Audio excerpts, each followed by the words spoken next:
Friends good morning. Today topic వచ్చేసి మనము మీనా అనే నవలని వాయిస్ ఓవర్ ఇస్తున్నాం కదా. మీనా నవల మొదటి భాగం 10th పార్ట్ అనేది టుడే వాయిస్ ఓవర్ ఇస్తున్నాను, విని ఆనందించండి. అదేమిటి అబ్బాయి నీకు కనిపించలేదు అంది అత్తయ్య ఆశ్చర్యంగా. అబ్బాయా? ఏ అబ్బాయి? ఎవరబ్బాయి? రెట్టింపు ఆశ్చర్యంగా ఎదురు ప్రశ్న వేశాను. ఇంకెవరు? మావాడు, మా పెద్దాడు. మీ పెద్దాడా? అత్తయ్య దగ్గర నుంచి ఎవరా పెద్దాడు, ఏమా కథ అని అతని ఉదంతం తెలుసుకునే లోపల ఇంతలో నల్లగా పొట్టిగా గుమ్మటంలాగా అడ్డంగా పిప్పళ్ళ బస్తాలా ఉన్న ఒక ఆవిడ గబగబా లోపలికి వస్తూ, ఏమే కమలం, హనుమంతు కూతురు వచ్చిందంట, నిజమేనా అంటూ అడుగుతూ వచ్చింది.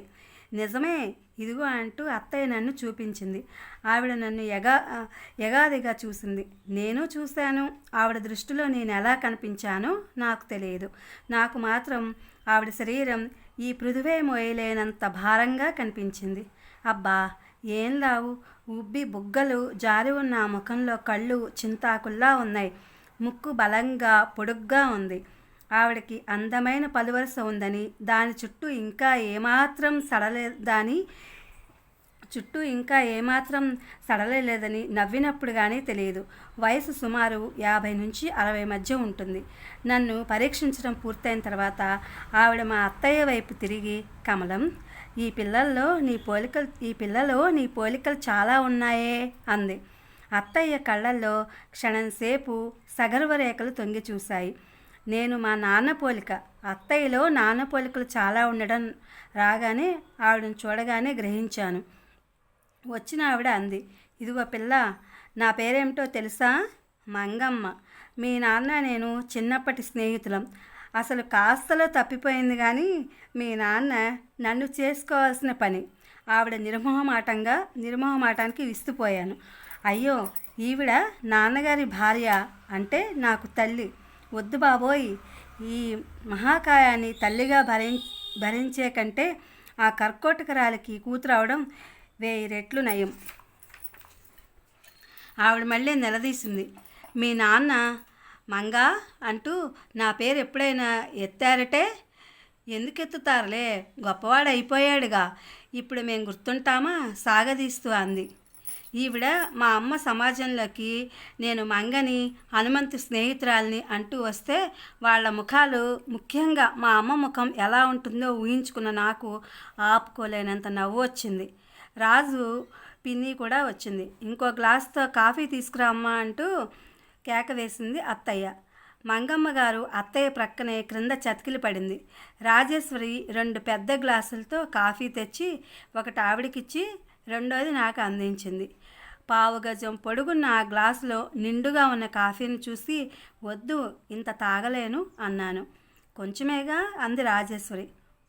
ఒక్కసారి అంత తాగలేను. తాగవే పిల్ల, పర్వాలేదు, మంగమ్మ గారు తాను తాగుతూ ఆజ్ఞాపించింది. రాజేశ్వరి ఏమనుకుందో ఏమో లోపలికెళ్ళి సగం తగ్గించి తీసుకొచ్చి ఇచ్చింది. 2 నిమిషాల్లో 1/4 గజం ఇత్తడి గ్లాసుడు కాఫీ 4 గుటకల్లో మింగేసినట్టు తాగి గ్లాస్ క్రింద పెట్టేసిన మంగమ్మ గారి వైపు నేను మా అమ్మలా విచిత్రంగా చూశాను.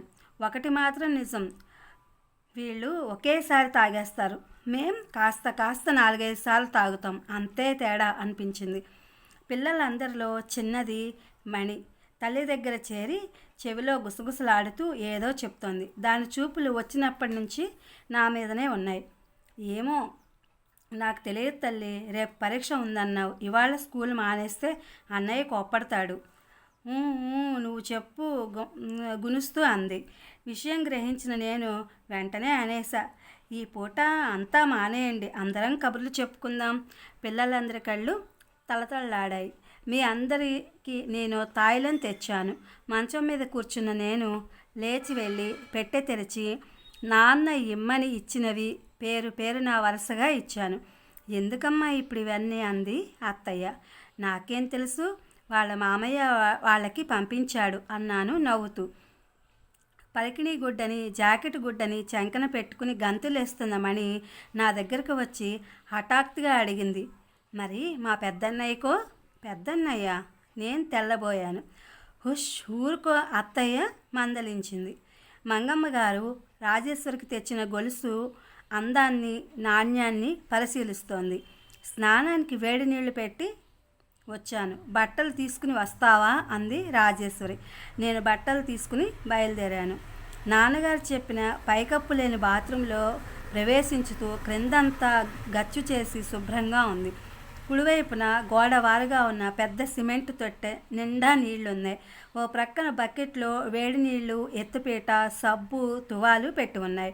ఆ స్నానాల గదికి గుమ్మం ఉంది, కానీ దానికి తలుపులు లేవు. ఎవరన్నా వచ్చేస్తే అన్నాను బెరుకుగా. ఎవరొస్తారు, ఎవరూ రారు అంది రాజేశ్వరి నవ్వుతూ. అవును, నిజమే, ఈ ఇంట్లో అసలు మగవాళ్లే లేరుగా. అంతలోనే గుర్తుకొచ్చింది. రాజు, మీ అమ్మ పెద్దాడంది, మణి మా పెద్దన్నయ్యకి తేలేదా అంది. నీకో అన్నయ్య ఉన్నాడా అని అడిగాను. రాజేశ్వరి క్షణంసేపు నా వైపు ఆశ్చర్యంగా చూసింది. అదేమిటి, నీకు మా అన్నయ్య ఉన్నట్టు తెలియనే తెలియదా? నేను తల అడ్డంగా ఊపాను. నాన్న ఎప్పుడు మీ విషయాలు చెప్పినా పిల్లలందరిలోకి నువ్వే పెద్దదానివని చెప్పేవారు.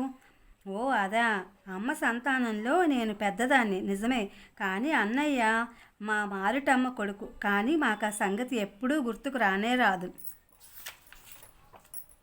ఇంతలో అత్తయ్య రాజు అని కేక వేయటంతో రాజేశ్వరి వస్తున్నా అని వెళ్ళిపోయింది.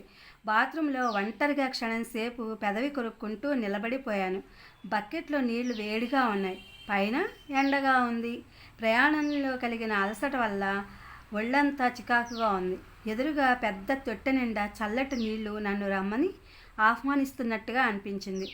బకెట్లో నీళ్లు పారబోసి పెద్ద తొట్టెలో దాని నిండా చన్నీళ్లు పోసి క్రింద పెట్టాను. తర్వాత జుట్టు నడినెత్తి మీదకి చుట్టుకుని చెప్పులు వదిలాను. 10 నిమిషాల అనంతరం రాజేశ్వరి, వదినా ఏం చేస్తున్నావు అంటూ బయట నుంచి కేక వేసింది. స్నానం చేస్తున్నా. తెట్టలోకి దిగి టబ్బాఫ్ తీసుకుంటున్న నేను సమాధానంగా కేక వేశాను. స్నానం చేస్తున్నావా? 10 నిమిషాల నుంచి ఇక్కడ నిలబడ్డాను, ఒక్క చెమ్ము నీళ్లు పోసుకున్న చప్పుడే రాలేదు. నేను లోనికి రానా?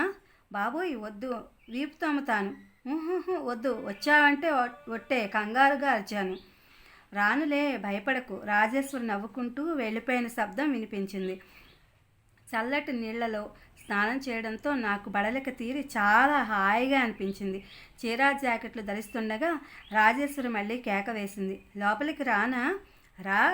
లోపలికి వచ్చిన రాజేశ్వరి సబ్బు నురగలు తేలుతున్న నీళ్ల తొట్ట వైపు నా వైపు మార్చి కళ్ళు వెడల్పు చేసుకుని చూడసాగింది. ఏమిటిది, ఏమైంది అన్నాను. అది మేము వాడుకోవడానికి పెట్టుకున్న నీళ్లు. పర్వాలేదు, నేను మళ్ళీ తోడి పోస్తాను కడుగుతూ అంది. నేను స్నానం చేసిన నీళ్లను వదిలేసి తొట్టె కడిగి అప్పటికప్పుడు మళ్ళీ బావి నుంచి తోడి ఆ తొట్టెని రాజేశ్వరి నీటితో ముంచుతుంటే నా తెలివిలేని తనానికి నా మీద కోపం, సిగ్గు వేసినాయి. నీళ్ల బిందెలు నేను సాయం పడతానని రాబోతే అత్తయ్య, రాజు, మధు వద్దంటే వద్దు పొమ్మన్నారు. నిజంగా నాకెంతో సిగ్గేసింది. ఈ ఊళ్ళో ఉండగా ఇలాంటి తెలివి తక్కువ పని ఇంకొకసారి చేయను అనుకున్నాను. ఈ ఒక్క విషయం గురించే నాన్నగారు నన్ను హెచ్చరించినందుకు కోపం వచ్చింది. ఇక్కడ ఉండబోయే ఈ కొద్ది రోజుల్లో ఇలాంటి పొరపాటు పని ఏదీ జరగకుండా ఉండేందుకు మెలకువగా తెలివిగా ఉండడానికి నిశ్చయించుకున్నాను. స్నానమైన తర్వాత రాజేశ్వరి, నేను మంచం మీద కూర్చుని కబుర్లకి ఉపక్రమించబోతుండగా ఇంతలో అత్తయ్య, అన్నాలు పెట్టాను రండే రాజు అని పిలవడంతో లేచి లోపలికి వెళ్ళాం.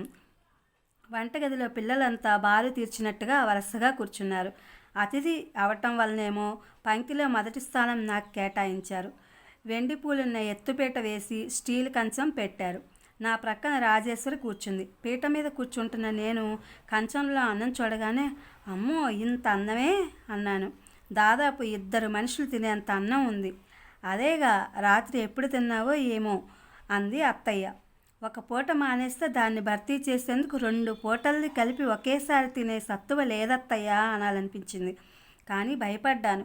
అపరిచితులతో, అందులో పెద్దవాళ్లతో అస్సలు పరాచకాలు ఆడకూడదని నాన్న నాకు ఎన్నోసార్లు చెప్పారు. కావాలంటే అడుగుతాలే, మొహమాట పడనులే, తీసేయి అన్నాను. అత్తయ్య ఏమనుకుందో ఏమో తీసేసింది. వంటగది భోజనాల గది రెండూ అదే కావటం వల్ల వండిన గిన్నెలన్నీ అక్కడే కనిపిస్తున్నాయి. నాకు బుద్ధి తెలిసిన తర్వాత నేను ఎప్పుడు ఇలా క్రింద కూర్చుని తినలేదు. చాలా చిన్నప్పటి నుంచే మా అమ్మ నన్ను డైనింగ్ టేబుల్ దగ్గర అన్నం క్రింద పడకుండా జాగ్రత్తగా తినేలా తర్ఫీదు ఇచ్చింది. నాకెదురుగా మండుతున్న పొయ్య, దాని మీద కాగుతున్న పులుసు, పొయ్యి ప్రక్కనే మా ఇంట్లో 4 రోజులకి సరిపడేంత ఒక పెద్ద బోండాం గిన్నెతో అన్నం, ఇంకో పక్క పళ్ళెంలో వేయించి ఉంచిన అప్పడాలు, అవన్నీ కలిగి చూస్తూ అన్నం తినటం ప్రారంభించాను.